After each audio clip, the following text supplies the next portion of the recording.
Hey guys, it's been a while. I didn't do any videos.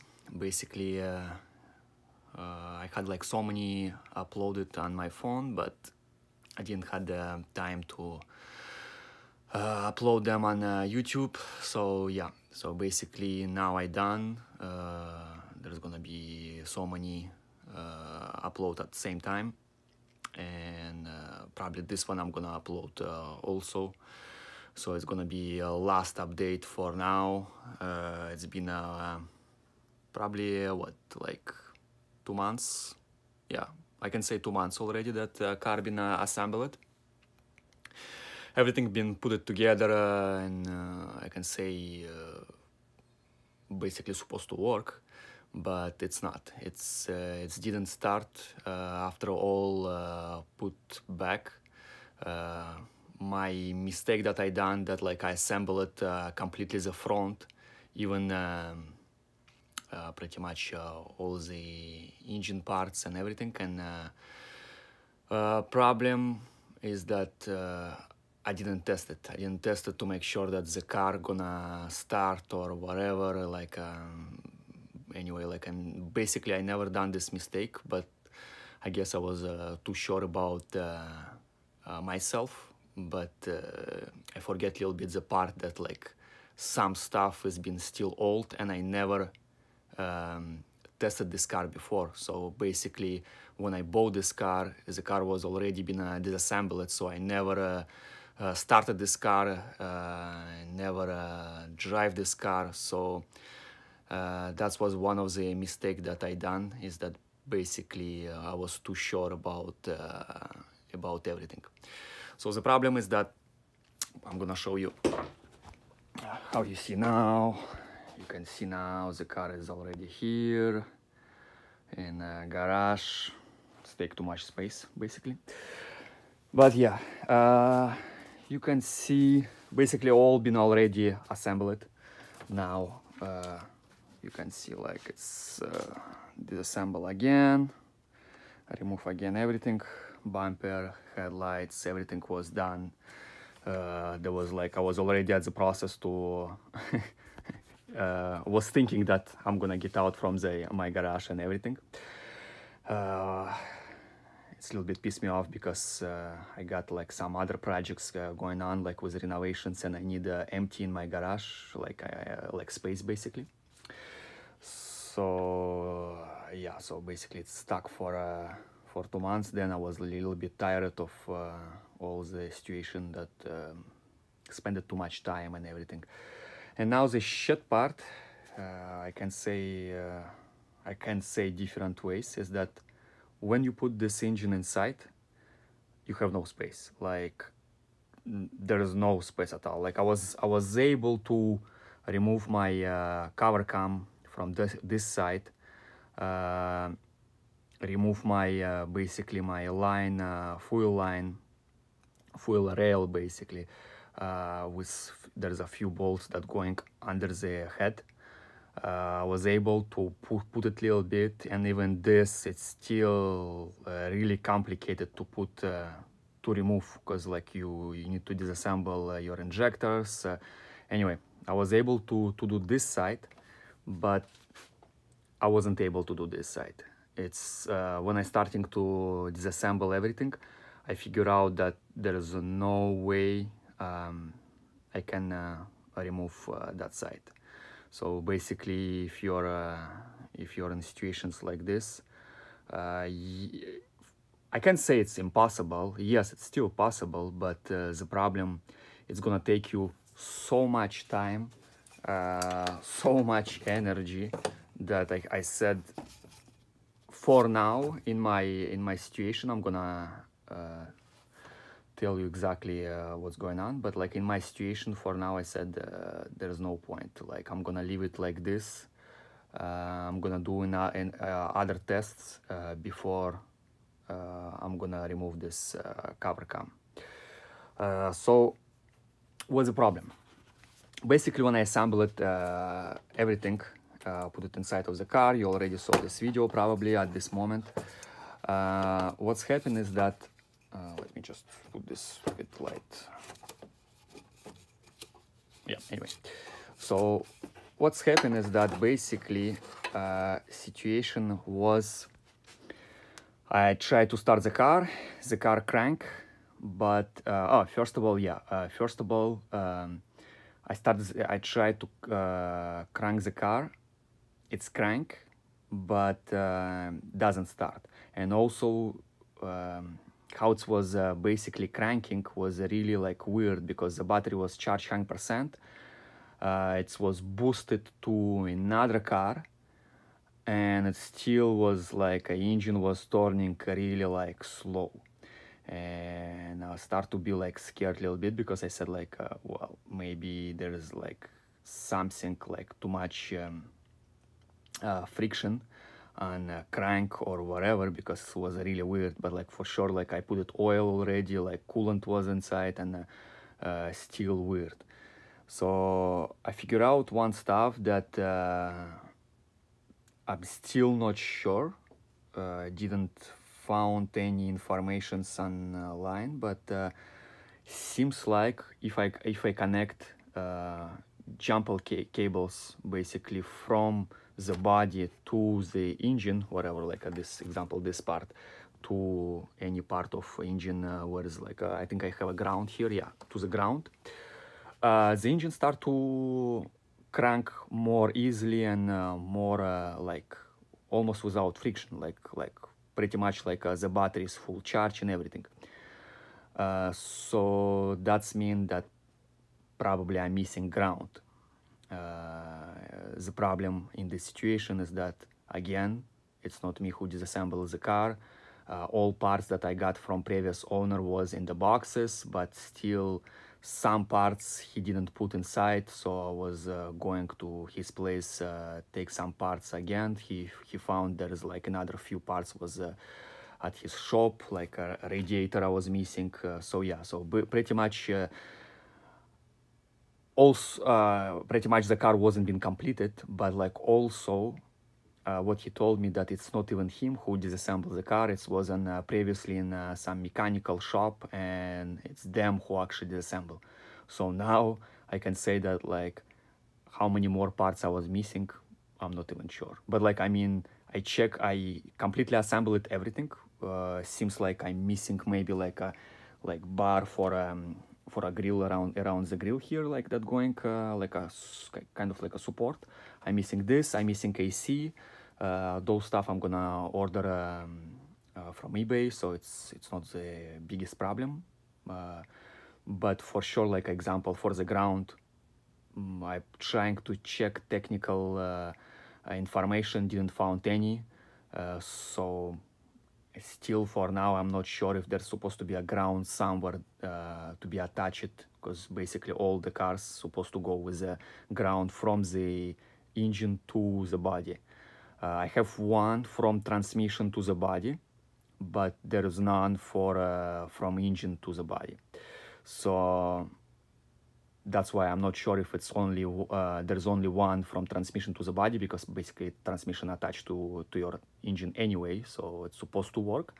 But maybe there's supposed to be two, so there's supposed to be one for engine too. So that's what I'm not sure, but like I clearly saw the differences that when I put jumper cables from the ground of the body to my engine here, it's start to crank much easy than without. So this one I'm gonna figure out later. It's not complicated stuff anyway. If worst case, I'm gonna just add another ground, and it's gonna work. Another problem is that I'm starting to read what's called ISTA Plus to see like any basically fault for engine, and there is none. For engine there is none. It's been like this for a while. Then I connect my other small kind of like a Chinese made for BMW scanner, OBD2 scanner. I found that what I found? Yeah, I found that there is like a code that give me for crank that camshaft sensor, bank 2, is not not align with my crank sensor. So in that case, it's mean that basically correlation is like not right. So it's mean that like my camshaft for intake from bank 2 is a little bit too advanced or not, or other way, not enough. What's happened is that before to disassemble everything here, I said like I'm gonna check first with camshafts, because I have like extra 2 engines, so I have extra camshaft sensors that I can replace, exchange and whatever. So I replaced 2 from that side, didn't do anything. I replaced 2 from that side, didn't do anything. Still crank, no, doesn't start. I have a X5, basically X5 E70. They use same crank sensor as this N63 engine. The one that in E70 X5 it's N62, but it's same transmission, and your crank sensor is on your transmission, so pretty much they use the same crank sensor. Again, I'm gonna correct myself here, because E60 535 use same transmission as this one, but the problem is the crank sensor is different. Crank sensor really look like cam sensor on N63. So I guess there's still different in years or something like this, but yeah, I didn't crank sensor from basically 535 XI E60 2009 didn't fit on this transmission. It's fit, but I'm not sure if signal is if like sensor is too enough, or it's a little bit too short or whatever. So it's anyway, it's different, and part number is different too. But from X5 E70, the sensor is the same, same part number. So pretty much I installed this crank sensor to that engine, try it again, nothing happened. Same code with Chinese scanner, with this that like something with this cam. Next part, what I done, I tried to remove, because why now I went till this process to already go too deep, because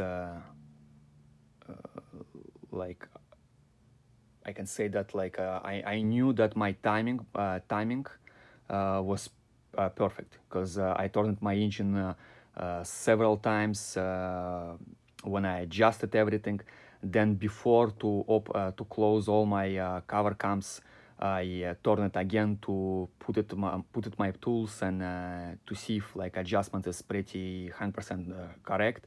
Everything was perfect, but again I was turning my engine with my ratchet, so I wasn't sure, maybe with a little bit engine speeding it's makes something or whatever, something happened, so I wasn't sure.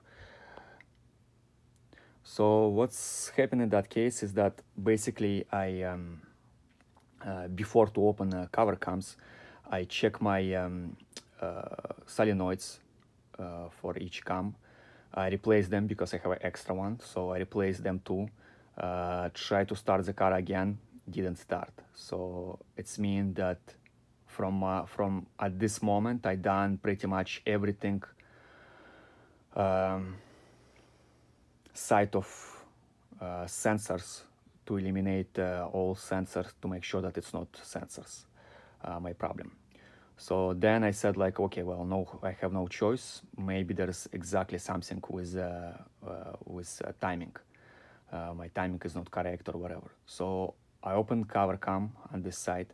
I starting to check and figure out that no timing timing is perfectly set. There's no problems. My tool is fit perfectly, no gap anywhere between like those how I explained you before already, like these sections from the head. So everything is good. So my timing was adjusted correctly. So the problem is not with exactly with from my side. So it's not basically it's not my mistake. Now what's happening is that last part where I'm actually have a still feeling that might give the timing wrong timing basically. It's cam gear, because cam gear is again is adjustable. There's a spring inside. I'm gonna show you. I have one already opened. I got like extra, so today what is it? Where is it? Oh yeah, it's here. So I'm gonna show you. So here's basically how it's look inside, basically under this cover. So you see there is this spring compressed, and you still have a play on that side. So yeah, so my point is now, well, my last situation where I can say that maybe there is a problem with, it's something wrong with this cam gear.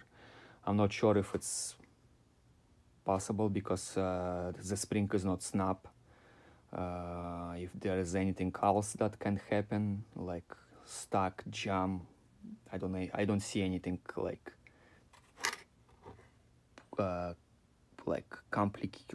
complicated in this mechanical part. But anyway, we never know. So I said I'm gonna replace with another one. And I'm gonna do the test. So pretty much now for sure I'm gonna readjust my timing to that side again with new cam gear. I'm not gonna install a radiator. I'm not gonna install pretty much intercoolers, nothing. I just wanna make sure that the car gonna start. If car gonna start, well, in that case I'm gonna put everything back. But at this moment, for sure, if the car not gonna start, I need to check other stuff, but like also it start to be like a little bit shitty part, because pretty much everything is already tested. And also actually true, I didn't say that before I disassemble it here, I redone my ISTA Plus scan, so basically BMW dealer scan, and I found that now ECU have a fault code, and it's exactly this fault for CAM Bank 2, same as Chinese scanner give me. So it's mean there is this fault. The problem is that again trying to figure out what it can be. It's show that it's exactly bank 2. It's not bank 1. So yeah. So for now I'm playing on this side. If I'm not gonna find anything, then I'm gonna go to that side to see if something wrong with that side. But again, we'll see, because basically the problem too on ISTA Plus, it doesn't give you exactly details. It's really weird how it's saying, because it doesn't give you, it doesn't tell you that your basically your fault. It's actually like example intake cam bank 2. It's actually just give you information as like a cam. I think it's a intake cam position 2, something like this, like, or a intake cam 2. So is it 2 they mean by bank 2, or is the 2 it's something else? Basically, logically, I say that it's probably bank 2. So bank 2, that's that side, 5 to 8, cylinder 5 to 8. So yeah, so anyway, it's that's what I am. What I can say more, situation about like how everything is inside of the engine and that you can remove anything. I already make a video you probably gonna see before this one, that like how I explain it, that like that there was supposed to be this pipe that I supposed to like assemble, put some bolt in it, and like I forget, and then was like too complicated. Well, the problem is that after I assembled everything and now I starting to disassemble, it's I have no words. It's really shitty, no place at all. I'm actually even wondering like if my M5 E60 with the V10 have a more space than this one.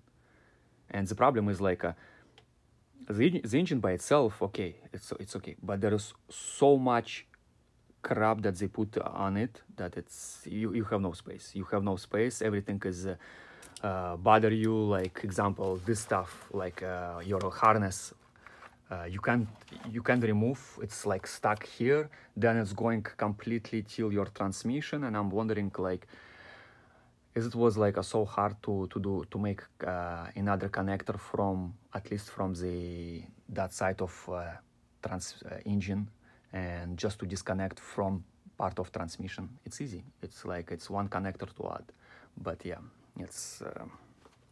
BMW logic is not like this. It's to make sure that if you're coming with this car, they need to drop your engine to do anything. So yeah, so that's where I am now. So I guess that's the last update for now. I'm gonna try to make another video next few days, because now I ordered bolts, and BMW dealer give me a wrong bolt. He give me from N62, so I need to pass by them again tomorrow, replace them. Hope to get them by tomorrow. Probably not, because they always never have anything in stock for those cars, even if the car is similar to other cars. But anyway, so yeah, so pretty much that's where I am now. I don't know, like I didn't show you any details of inside of the car, but I guess I'm gonna make another video where I'm gonna show you more information about details of car and how it's run and everything. Basically, I installed lower springs already, and the back, front, back it was air suspension, so just like basically kind of like links, adjuster links. So yeah, the front one is low spring HNR. Yeah, so I still didn't adjust properly suspension, because I feel like my back is much lower than the front. So this to see. For the rest, I think for the rest it's pretty much that's it. There's probably more details about assembling, because there's still a lot of plastic left to assemble, but that's gonna be later. So now it's to make sure that its cars are gonna start and run, and then we're gonna see the rest. So yeah, so I'm gonna give you more details in next probably few days. So I'm gonna upload the video pretty soon, I can say. So have a nice day, guys, and peace out.